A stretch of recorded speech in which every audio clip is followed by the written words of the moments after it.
Olá, minha gente, sou Raíssa, estou chegando com mais um podcast do blog Softball Não. Nessa noite quente de sexta-feira aqui em Natal, praticamente nenhum vento. A velocidade do vento hoje aqui na cidade é 9 km por hora. Parece que todos os ventos deixaram Natal e foram para o furacão Matthew, que está aí rondando a Flórida, destruindo, levando enchente para o estado e mais outros 3 estados americanos. E a temperatura agora 26 graus, com sensação térmica de 27, mas está muito abafado, sem vento mesmo. Aqui em frente onde eu moro tem umas árvores, a gente não vê nem as folhas balançarem, né? Não são nem os galhos, são as folhas, a gente nem vê isso balançar. Bom, e hoje com esse tema difícil de entender, eu sei que parece até distante, porque as eleições acabaram, pelo menos aqui em Natal, no domingo. Ainda rola eleição aí em alguns cantos do Brasil, as cidades com mais de 200 mil eleitores e que tiveram 2 candidatos aí muito próximos na votação, né? Que um não atingiu metade mais um dos votos, vão votar novamente. Mas eu trago assim alguns dados curiosos a respeito das eleições no Brasil e confesso que o nosso sistema, especialmente o proporcional, é um sistema muito difícil de entender. Eu vejo muitas pessoas reclamarem do sistema americano, porque é um sistema em que se dá peso aos estados. Um estado maior, como Flórida, Califórnia, tem um peso muito grande na eleição e lá sempre é uma incógnita mesmo, porque é como se fosse uma votação indireta. As pessoas votam em que partido vai ganhar ali e aí aqueles conselheiros daquele estado vão e elegem o presidente. Então, é um sistema meio difícil para nós aqui, não parece nem muito democrático, mas é o sistema usado pelos Estados Unidos. Só que quando a gente começa a olhar o nosso sistema proporcional, esse sistema também não me parece muito lógico. Eu até sei que a intenção, pelo menos quando a gente estuda direito constitucional, principalmente, que é onde se vê a base disso, da eleição no Brasil, a gente vê em direito constitucional, quando se estuda lá a respeito do nosso sistema proporcional, a ideia é sempre privilegiar minorias, porque você divide tudo por um quociente eleitoral e quando um partido consegue aquele número do quociente, ele consegue entrar com um candidato ou 2 ou 3, dependendo do número que ele tenha, mas o que se vê na prática não é esse privilégio às minorias.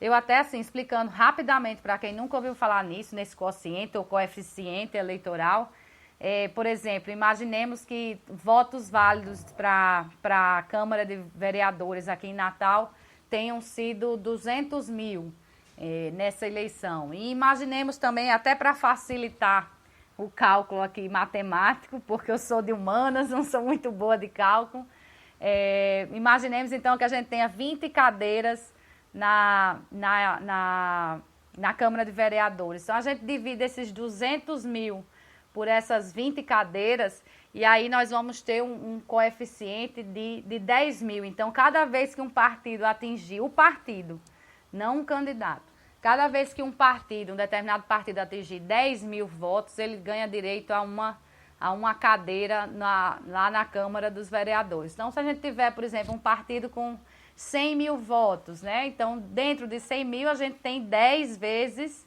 10 mil. Então, aí ele teria direito a 10 candidatos. E aí as coisas vão piorando por aqui. Primeiro porque a gente tem uns trocentos partidos. E é isso que complica muito. Você não sabe nem o que é que eles defendem direito. As siglas se misturam. Às vezes até quando pronuncia a sigla de um, você pensa que é outro. É uma coisa bem complicada. E para piorar a nossa situação, além desses trocentos partidos, o povo ainda forma umas coligações, às vezes mistura uma coligação de um, de outro, a coligação majoritária é quebrada em 2 ou 3 na proporcional. Majoritária é aquele voto que a gente dá para prefeito, para governador, para os cargos do executivo, digamos assim, com exceção do Senado, né? O Senado deveria seguir o sistema proporcional também, mas segue esse sistema majoritário. Quem tem mais votos leva. Para mim, parece o sistema mais simples, mais justo. Tem voto, chegou lá. Não tem voto, não chega. É uma coisa simples assim. Aí vão dizer, não, mas as minorias não ficariam representadas. Eu não sei dizer se as minorias estão representadas hoje, né? Porque a gente vê Qual é a realidade do voto hoje por esse sistema que a gente utiliza? Os partidos lançam todo tipo de presepada como candidato. Essa é a realidade. É o candidato palhaço, que é para pegar aquela pessoa que acha errado ter que ser obrigada a votar, não quer votar em ninguém, não se sente representado por nenhum dos candidatos. Aí diz, não, eu vou votar nesse palhaço, porque é para mostrar como eu me sinto. Aí tem todo tipo de candidato nessa categoria presepada, né? A gente sai rodando aí o Brasil, encontra candidatos que prometem, eu não posso nem usar os termos aqui, às vezes nós temos candidatas que querem se eleger porque são bonitas, têm um corpo bonito, temos candidatos que querem se eleger na piada, temos candidatos que querem se eleger com discursos bem extremistas e por aí vai, mas tudo nessa categoria, para mim pelo menos, né, de presepada. Por quê? Porque o que o partido quer, na verdade, é amealhar voto de todo jeito, né? Aqueles 40 votos que escolheram fulano dali, junta com mais 100 daquele ali, junta com mais 200 que votaram naquele outro de protesto e assim vai votando e você consegue fazer o número para colocar uma cadeira, ganhar uma cadeira lá da Câmara. E assim a gente já teve vários exemplos no Brasil, por exemplo, já indo bem atrás, lá em 1989, primeira eleição para presidente depois da ditadura, a gente teve um candidato que ficou famoso no Brasil, que foi aquele Enéas Carneiro.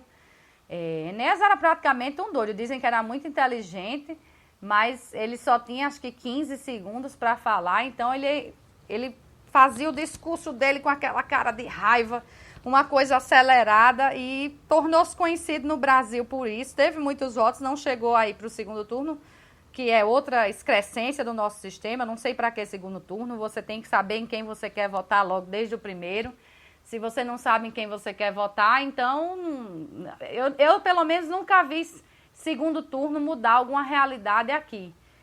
No Rio Grande do Norte, eu acho que talvez, eu digo assim, de forma majoritária, né? Porque a gente teve talvez em 92, que foi um segundo turno para prefeito aqui entre Henrique e Aldo, que Aldo conseguiu virar, foi prefeito, por sinal foi até uma tragédia aqui, estilo Micarla, mas que a gente não tinha coleta de lixo, essas coisas todas. Então, é tão rara a situação de um segundo turno mudar a votação do primeiro turno, que, sinceramente, eu não vejo necessidade da gente ter todo um gasto, porque apesar de haver trabalho que dizem que é voluntário, mas não é obrigatório, durante a eleição, há um gasto muito grande do Brasil em si, com a campanha, e além do desgaste, além de falar do gasto, temos o desgaste, porque é acusação para lá, acusação para cá, dizem que a intenção disso é dar legitimidade a um candidato, para que ele possa chegar com mais da metade dos votos,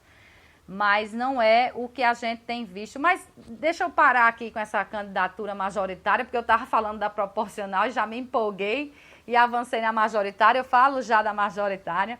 Mas voltando aqui, que eu estava falando dos candidatos presepadas, eu entrei em Enéas, terminei entrando nisso. É triste, mulher fala muito, né? E se solta e vai embora.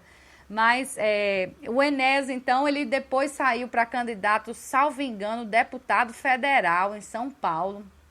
Ele teve, acho que 1,5 milhão de votos. Foi tanto voto que ele conseguiu levar uma penca de candidatos com ele.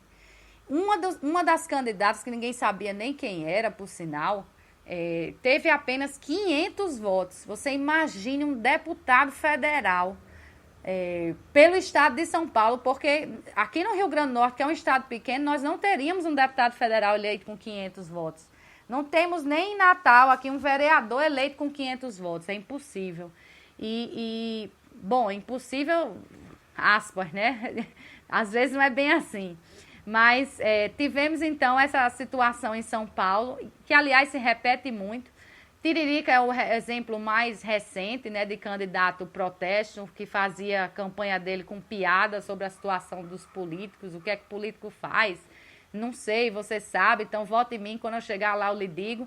E as pessoas foram levando a sério essa história de fazer voto de protesto e Tiririca entrou e levou com eles mais não sei quantos denunciados aí em processos de corrupção, porque é isso mesmo que esse povo quer desses partidos, é um puxador de votos para poder colocar os outros candidatos que não chegariam lá sozinhos. Aí o que é que eu estou dizendo desses candidatos presepadas, né? Porque a gente tem realmente todo tipo de presepada. Além disso, ainda há a obrigação de que é preciso ter uma proporção entre os sexos dos candidatos de pelo menos 30%, né? Não podemos ter a situação de termos, por exemplo, só mulheres ou só homens. Tem que ter no mínimo 30% de um dos sexos na legenda lá partidária. Então, na verdade, isso foi feito em relação às mulheres. Então, a gente tem a situação, às vezes, de uma ruma de candidata mulher que é candidata só testa de ferro, tá ali só para cumprir tabela. Vemos várias situações, quando sai o resultado da eleição, de candidatos que não têm nenhum voto, quer dizer, nem ele mesmo votou em si, estava ali realmente para cumprir tabela, né? E é uma situação muito esdrúxula. Outros têm só um voto, ninguém sabe nem se é o dele, ou se foi de alguém que acreditou que ele era candidato e votou nele e ele votou em outro. É uma situação bem complicada essa do sistema eleitoral brasileiro. E, por exemplo, nessa eleição que passou, houve muita divulgação de dados, etc. Chamou a atenção uma candidata em Rondônia, que eu até publiquei no Facebook no dia, que eu digo que essas presepadas só acontecem no Brasil. Não tem outra coisa para se dizer. Eu até não me lembro agora quem fez o comentário na Tribuna do Norte, que dizem que Charles de Gaulle, quando chegou aqui, disse que o Brasil não era um país sério. Aí Chico Anísio disse que o problema foi que os brasileiros riram disso quando ouviram uma frase dessa. Então, você imagina como aqui um negócio é sério mesmo. Então, a gente teve uma candidata, foi divulgada aí pela imprensa, em Rondônia, que não sabia o próprio número dela. Ela descobriu na hora da urna que ela fez a campanha dela todinha com um número inexistente. Quando ela digitou o número que ela divulgava para os candidatos ou para os eleitores dela, ela aparecia lá, né, número inexistente, né, que o voto seria nulo. Vocês já imaginaram a situação dessa, de um candidato passar 45 dias anunciando o seu número errado para a população, para os seus eleitores, né? Nem ele sabia o seu número, quer dizer, não foi um erro de propaganda, distribuir um panfleto errado, né, que saiu um número errado, não. Ele mesmo não sabia, ela veio descobrir na hora da urna que o número que ela divulgava como dela não era dela. Ela até acusou o partido, acho que é o PTN, mais uma sopa de letrinhas dessa que a gente tem aqui no Brasil, né? Eu não sei nem quantos partidos nós temos aqui no Brasil. Outra situação que me chamou a atenção, né, um candidato preso.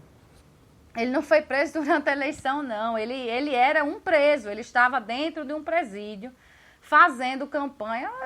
É uma coisa... Ora, se a gente tem os presidiários aí ligando para todo mundo, fazendo oferta de brindes, né, dando golpe à torta e à direita pelo celular, usando à vontade, internet, passando mensagem aí pelo celular dentro das cadeias, por que não um candidato dentro da cadeia fazer a sua campanha, né? Então, tivemos um candidato a vereador, infelizmente eu não vou lembrar a cidade, mas certamente pesquisando aí no Google vocês vão encontrar rapidinho. Tivemos um candidato a vereador que estava preso, fez sua campanha toda dentro do presídio, foi votar algemado. Eu vi a imagem na TV dele lá comemorando com a população depois que votou, levantando lá os braços, fazendo o V da vitória com os braços algemados, né? E não é nem da gente se assustar, não. O candidato foi eleito, quer dizer, um cara preso pela justiça lá, a polícia, tudo. Se candidatou e ganhou. Você imagina o cuidado que as pessoas têm em analisar o perfil de um candidato, né? Não se sabe como, quem teria votado, só quem mora nesse estado aí, nessa cidade onde esse candidato foi eleito, os cientistas políticos talvez possam fazer uma análise se foram os familiares dos presos, se ele estava representando os presos, alguma coisa assim, qual era o discurso dele, mas ele foi eleito. Tivemos uma candidata também eleita, uma candidata que está sendo investigada, o processo já está correndo contra ela, por tráfico internacional de pessoas. Olha bem o nível das candidaturas, as pessoas que conseguiram se eleger nesse país, essas pessoas não eram pessoas que se elegeram por questão de que fulano conseguiu tantos votos e levou, não. Foram votadas com número suficiente para conseguir sua eleição. Uma coisa de louco, realmente. Aí o reflexo disso, né, dessas coisas esdrúxulas, que eu digo que fica difícil da gente entender esse sistema nosso, é que, por exemplo, aqui em Natal, eu vou usar o número de Natal, no Brasil todo nós tivemos 9 cidades, acho que 9 capitais, eu acho, vou ficar devendo também uma informação mais acurada, mas nós tivemos 9 cidades em que, não eram 9 capitais, achei aqui rapidinho, não eram, 9 cidades em que a abstenção, só a abstenção, conseguia superar todos os candidatos. Né, as cidades que passaram aí de 30%, então essas cidades venceriam a eleição. Inclusive, salvo engano, o Rio de Janeiro, se a gente juntasse a abstenção com votos nulos e brancos, esse seria o candidato vencedor, né? O candidato do não voto venceria a eleição na cidade do Rio de Janeiro. Nós não estamos falando de um buraquinho qualquer no interior do Brasil, né? De tantos mil, pouquinhos ali, eleitores, não. Estamos falando de uma cidade, uma metrópole, né, de nível continental até, atrai pessoas do mundo inteiro, que é o Rio de Janeiro. Então, lá, o candidato número 1 do povo seria o não voto, ninguém. Muitos faltaram, muitos votaram em branco, muitos anularam o seu voto. Aqui em Natal, a situação também não ficou assim muito diferente, não. Carlos Eduardo, de fato, teve uma votação até expressiva em relação aos outros candidatos, mas se a gente pegar o universo da cidade mesmo, Carlos Eduardo não conseguiu 50% dos votos dos eleitores, porque aqui em Natal, deixa eu ver que eu estava com esse número aqui bem certinho, aqui em Natal nós temos 534.582 eleitores, e Carlos Eduardo conseguiu 225.741 votos, quer dizer, a maioria da população, não é nem população, porque eleitorado é diferente de população, mas a maioria do eleitorado, vamos dizer assim, que já não é a população é bem maior, não votou em Carlos Eduardo. Mas se o número, por exemplo, se a gente for separar por número de quem votou, porque a votação teve aí 429.789 eleitores, né? Foram tantos votos assim. Nós tivemos pessoas que não votaram aqui, foram 178.650 pessoas. Não votaram, escolheram ou nulo, ou branco, ou nem compareceram para votar. 33,4% do eleitorado, quer dizer, mais de um terço do eleitorado de Natal preferiu nem ir votar, ou quando foi, preferiu não escolher nenhum dos candidatos.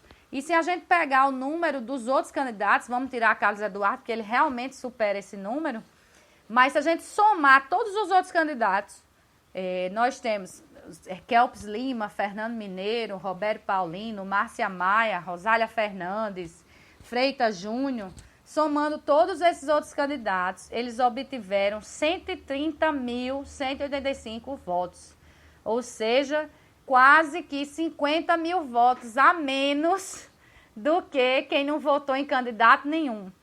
Olha só como está prejudicado o nosso sistema eleitoral, como as pessoas não estão mais se sentindo representadas.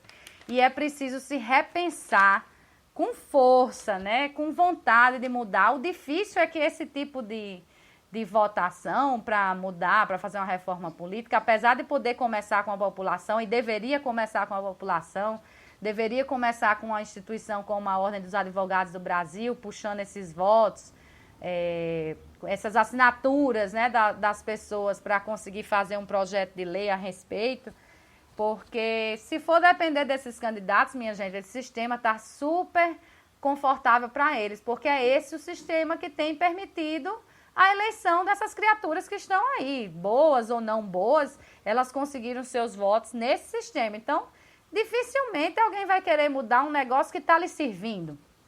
Só que não está servindo a população, porque o que a gente vê é um aumento absurdo de pessoas que preferem não votar. ou anular, ou votar em branco, ou nem ir lá. Tem gente, eu ouvi demais gente me dizer nessa semana que antecedeu a eleição, que preferia ir lá pagar a multa ou justificar no dia, quer dizer, enfrenta uma fila para fazer a justificativa de que não vai votar, mas não tinha vontade de votar, não se sentia representado. Então, chegou a hora da gente repensar esse sistema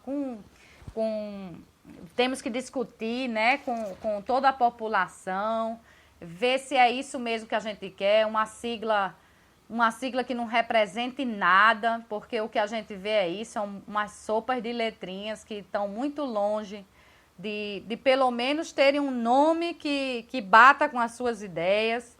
As ideias passam longe do que os partidos representam.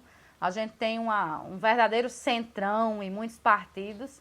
É difícil até identificar hoje um partido de direita ou de esquerda. Os de esquerda são um pouco mais fáceis de serem identificados, mas só até chegar ao poder. Quando chega ao poder, cai todo mundo para o centro e as coisas mudam completamente. É só ver o que aconteceu, por exemplo, em nível federal com o PT, como as ideias mudaram assim que o partido assumiu com o Lula. Então, fica muito difícil alguém se sentir representado desse jeito, quando todos os partidos se parecem, quando todos os candidatos se parecem, quando a gente já sabe que quem está criticando, quando chegar lá, vai fazer igual ou pior. Foi esse muito sentimento aqui em Natal. Micarla venceu quando mostrava que a administração de Carlos Eduardo não conseguia resolver o problema da saúde, que é um problema grave no Brasil inteiro. E dizia até que quando terminasse seu mandato ia levar o seu sucessor a um posto de saúde para mostrar que funcionava, e a gente viu a desgraça que se abateu sobre essa cidade. Micarla, que foi eleita no primeiro turno. E aí, com a desgraça que se abateu sobre essa cidade, as pessoas colocaram Carlos Eduardo de volta, e com a volta de serviços básicos, pelo menos, que coleta de lixo, que é uma coisa tão básica que não funcionava, todo mundo ficou com medo de votar em alguém que tivesse um discurso de mudança. A realidade é essa, né? Quem foi votar, quem não foi, me desculpe com a realidade que eu digo, mas quem não vai votar, para mim, sempre vota no candidato que está em primeiro lugar. Porque se ele tivesse incomodado com o fato, por exemplo, de Carlos Eduardo aparecer em primeiro, muito distante nas pesquisas, ele iria sair de casa, enfrentar a fila lá na sessão eleitoral e votar, porque ele iria buscar o que estava, a sua melhora, vamos dizer assim. Mas quem abre mão do voto está deixando que os outros escolham, está satisfeito com a situação atual. Então, para mim, é uma opinião franca. Quem vota nulo, quem vota branco e quem não vai votar, lógico que existem as pessoas que não vão votar realmente por necessidade, mas quem escolhe, né, não votar, para mim está dizendo claramente que prefere o candidato que está em primeiro. É assim que eu compreendo, porque se não quisesse, votaria diferente. Então, a situação aqui em Natal foi muito essa, o sentimento foi esse, né? Que as pessoas votaram com medo da mudança, porque a mudança poderia representar uma piora considerável da cidade, como se viveu aí no governo de Micarla. Não é um bom sentimento você votar num candidato com medo da mudança, né? Parece sei lá, não sei nem dizer que coisa terrível é essa que nós vivemos aqui na eleição de Natal. Com esse sentimento generalizado, pessoas até que não queriam nem assumir que tinham votado em Carlos Eduardo, mas porque não enxergavam mesmo nos outros alguma alternativa. E aí a gente cai nessa situação, falando agora da eleição majoritária que eu tinha começado, né, e misturei tudo. Eu não vejo necessidade de segundo turno, eu sou muito contra. Eu acho que você tem que aprender a votar de acordo com sua convicção. Se seu candidato está na frente, está atrás da pesquisa, azar dele ou da pesquisa ou seu, mas essa história de voto útil eu acho um absurdo.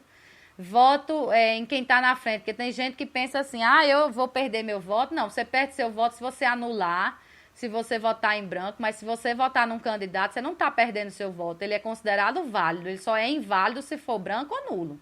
Essa é a realidade. Então, o que acontece é que, como eu disse, a exceção é tão exceção que não há motivo da gente mobilizar bilhões no país inteiro para que a gente tenha segundo turno, se toda a vida, ou 90%, em 90% da situação, quem venceu o primeiro turno vai vencer o segundo turno. É uma coisa esdrúxula. A gente precisa ensinar as pessoas que elas têm que escolher o que elas acham melhor desde o primeiro turno, e não porque fulano está na frente, fulano está atrás, fulano está no meio, não vai ser essa a situação. Então, acho que uma reforma já começaria daí, acabar com essa coisa esdrúxula de segundo turno, um desgaste desnecessário, que a gente vê situações que só pioram essa história do toma lá da cá, porque é candidato que passou o primeiro turno todinho atacando o outro, agora se agarra com ele e diz que ele é o melhor para a cidade. Não dá para aceitar, isso vai tirando o crédito da classe política, que já é muito difícil, que a gente vê aí essa lava-jato, lavando é tudo mesmo, varrendo tudo, não vai sobrar ninguém, essa é a sensação.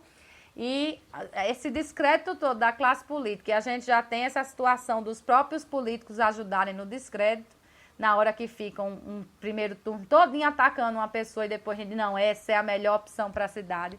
É melhor se abster de dar uma opinião, votar ou declarar seu voto, mas ir apoiar, ir para o palanque, ir pedir um cargo na administração, isso parece muito diminuto, muito pequeno. E eu acho que só contribui para esse sentimento que a gente está vivendo no Brasil inteiro, de abstenções enormes, das pessoas não se sentirem representadas, esse discurso eterno de política, esse clima eterno, horroroso de coxinha, petralha. Se você critica o PT, você é coxinha. Se você critica o PSDB, aí você é petralha. Não existe a situação de que você está criticando os dois. Sempre as pessoas vão identificar o seu discurso como uma coisa ou outra, quando na verdade os partidos nem têm essa diferença toda, que é o que eu estou dizendo aqui. Então, eu acho que a gente precisa repensar isso rapidinho, acabar com o segundo turno, diminuir esses partidos. Imagine se a gente muda esse sistema de votação proporcional, se a gente coloca lá somente quem tem mesmo mais votos, vai acabar essa quantidade de candidatos presepadas, porque eles não vão mais ter função para o partido. O partido não vai precisar atingir tantos votos para poder colocar um candidato lá. Quem vai ter que ter voto vai ter que ser o candidato, dentro do partido, representando as ideias do partido. Então, acho que a gente melhora muito a nossa eleição.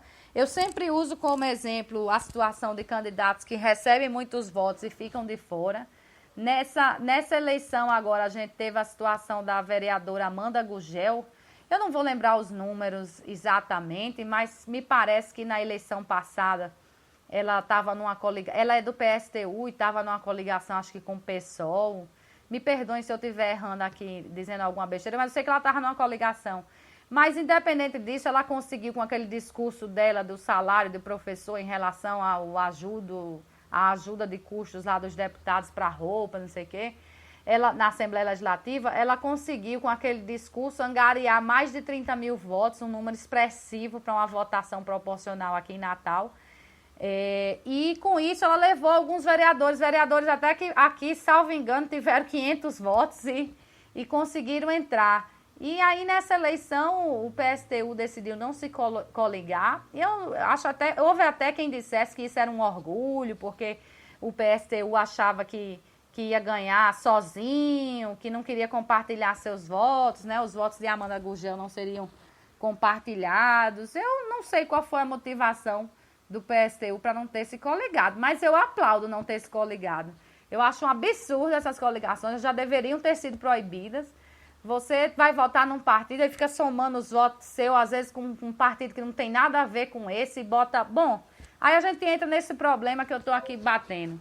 Então, a Amanda teve 8 mil votos, mais de 8 mil votos, não sei dizer exatamente quantos votos ela teve. Foi uma votação expressiva. Aqui em Natal, ela seria a segunda... Ela foi a segunda pessoa... candidata à Câmara em número de votos, mas não entrou. Quer dizer, de um universo enorme, porque eu não sei também para que a gente tem, parece que 29 vereadores, não sei para que tudo isso. Tá aqui, ela teve 8.002 votos. Ela conseguiu, então, a segunda maior votação para a Câmara de Vereadores e não entrou, porque o seu partido não teve número suficiente. E nós tivemos muitos vereadores aqui, eu estou contando aqui rapidamente, acho que uns 10, na casa de 10 vereadores que não passaram nem dos 3.000 votos. O último a entrar foi Sueldo Medeiros, do PHS, que teve 1.829 votos. Então, tem alguma coisa errada com o nosso sistema, não é verdade? Porque um candidato que tem 8.000 votos não consegue se eleger e um candidato que tem 1.800 votos consegue se eleger. Sabe-se lá o peso de que coligação, porque essa é a realidade. Ninguém sabe nem as siglas dos partidos de direita. Imagina essas coligações, tem uns nomes tudo diferentes. Isso já deveria ter sido proibido aqui. Então, a gente precisa de uma reforma urgente. É claro que é difícil estabelecer o que é que vai ser melhor ou pior. Tem gente que diz que é melhor dividir, por exemplo, a cidade em distritos, né? Votar por distrito, fazendo aqui, por exemplo, Grande Natal, tem tantas vagas, falando em Assembleia Legislativa, aliás, falando em Câmara de Vereadores, por exemplo, juntando aqui em Natal, bairro de Cidade Satélite, Capim Macio, Candelária, aí teriam tantas cadeiras, bairro de Igapó, não sei o que, tantas cadeiras, e ali os candidatos se iriam disputar o voto dentro daquela região. Mais ou menos o que acontece para deputado federal, né? Que o Brasil é dividido dentro dos estados, né? E as pessoas disputam o voto ali dentro. Não é uma eleição geral no Brasil que os mais votados entram. Tem os eleitos do Rio Grande do Norte, tem os eleitos de Sergipe e assim vai. Então, alguns dizem que esse seria um bom sistema. Eu, particularmente, acho que ficaria muito fracionado. Talvez fosse melhor mesmo botar quem tiver mais voto entra. Tanto na Assembleia Legislativa como na Câmara de Vereadores. Aí vão dizer, mas as minorias não serão representadas. Se tiver um bom candidato, você consegue angariar votos. Se o partido trabalhar aquele candidato daquela minoria, certamente vai ter voto. A gente não tem uma minoria tão inexpressiva nesse país. Eu não consigo achar uma minoria que não tenha um número de votos para colocar um candidato numa Câmara de Vereadores, né, para deputado federal e assim vai. Então, acho que começa daí, diminuir esse número de partidos que é muito grande, acabar com essas coligações, estabelecer o sistema majoritário para todas as votações e aí a gente vai ver uma limpeza grande de candidatos, né? Vamos começar a ver melhor quem está mesmo se candidatando, quais são as ideias e não ver essa ruma de candidato presepada que a gente vê, algumas coisas até que a gente não compreende. E aí, para terminar, falar ainda dessa questão que é chata para danado, que é quando a gente abre uma rede social antes, durante, depois da eleição, que o assunto é eleição, o que mais se vê é um mimimi abusado de quem perdeu a eleição, de que o povo não sabe votar, porque o povo é vendido, porque as oligarquias dominam, porque a Globo não sei o que lá, porque a igreja não sei o que lá. Gente, pelo amor de Deus, é voto. Quem teve mais voto conseguiu. E quando você conseguiu, foi o quê? Então a oligarquia naquele ano não teve força? No ano que você conseguiu, a igreja foi por você, foi contra. A Globo foi por você, foi contra. Vamos acabar com isso, o que vale é o voto. Se você não conseguiu, respeite a opinião do povo que votou o contrário. Tente trabalhar melhor a sua imagem.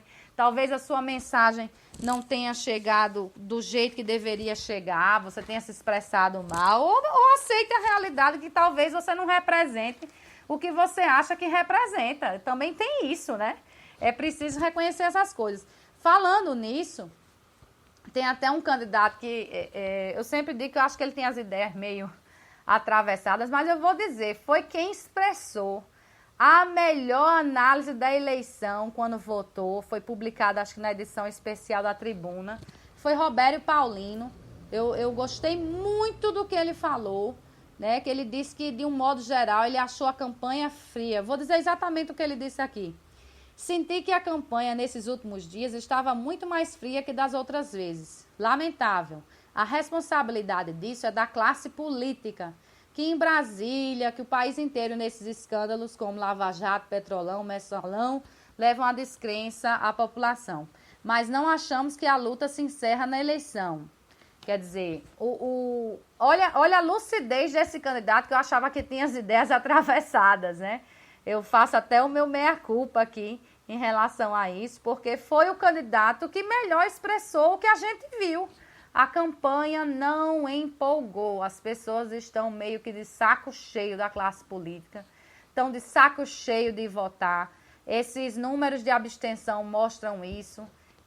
Não se sabe a que peso as pessoas têm conseguido mobilizar as pessoas para votar. Por exemplo, aqui em Natal, houve uma renovação, parece, de 51% na Câmara, mas tem que abrir uma vírgula grande, um parênteses grande aí nessa renovação, porque muita gente era esposo, o irmão, o filho, o padrinho, o sei lá o quê, do candidato tal, do vereador tal, que não podia se candidatar porque estava aí com a ficha suja, né? Uma luta da sociedade brasileira conseguiu aprovar essa lei de ficha limpa que impede condenados em órgão colegiado de se candidatar. Então, se não tivesse isso, eles seriam eleitos, já que apareceram descaradamente nas propagandas desses candidatos, chegaram a ficar até assim do lado ou por trás da pessoa, como se fosse um encosto mesmo, mas mostrando ali a população, ó, você está votando nele, mas você está votando em mim. Então, as pessoas votaram conscientes nessas pessoas.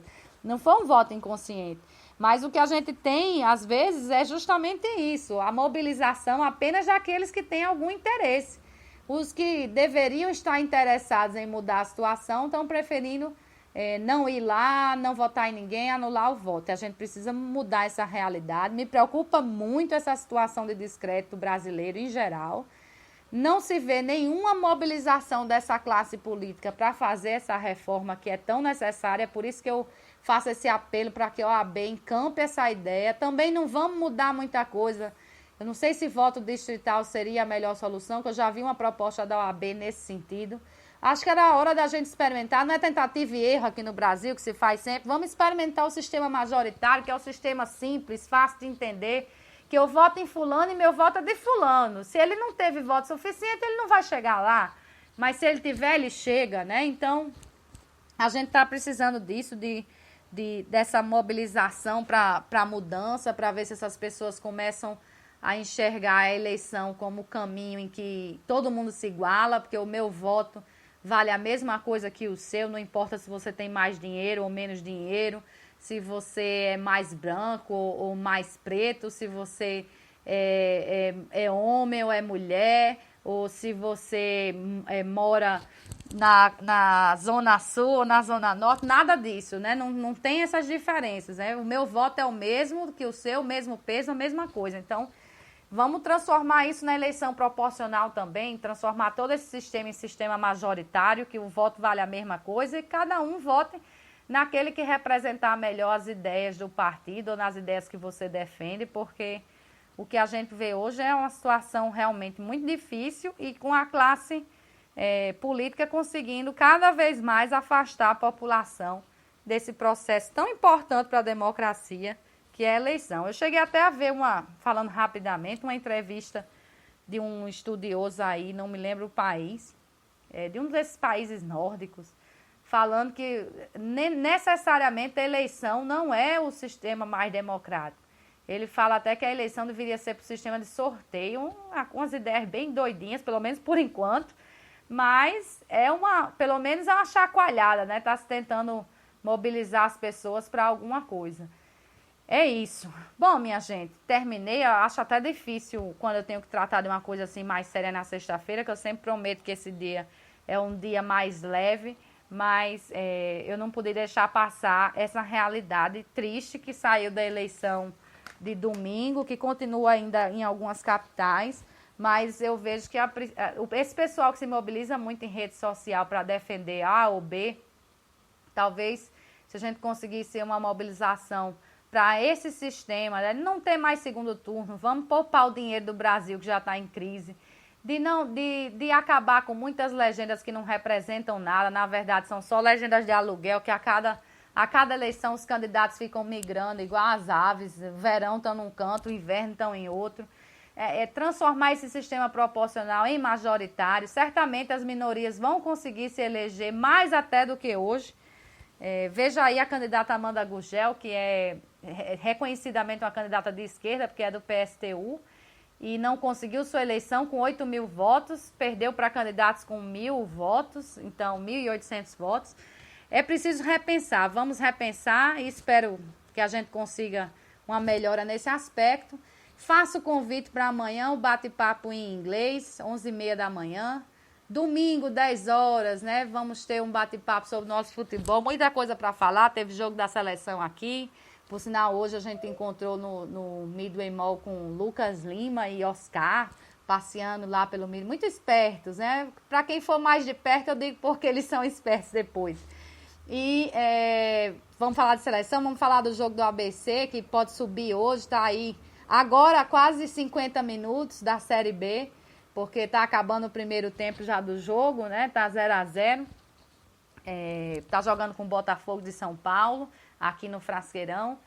E falar também da entrevista, finalmente a entrevista coletiva do presidente do América, depois de quase 20 dias aí do rebaixamento do Mecão. O presidente finalmente falou, tem muita coisa para falar, já tem treinador novo. Então, no domingo, 10 horas, a gente bate papo sobre isso. E na sexta-feira, se Deus quiser, com um tema bem mais leve, vamos voltar aqui às 7 da noite. Bom fim de semana a todos. Vamos aproveitar essa quentura que tá aqui em Natal para fazer coisas animadas, tomar um banho gostoso, né? E aproveitar o fim de semana, porque com esse calor todo tá prometendo. Até lá, minha gente.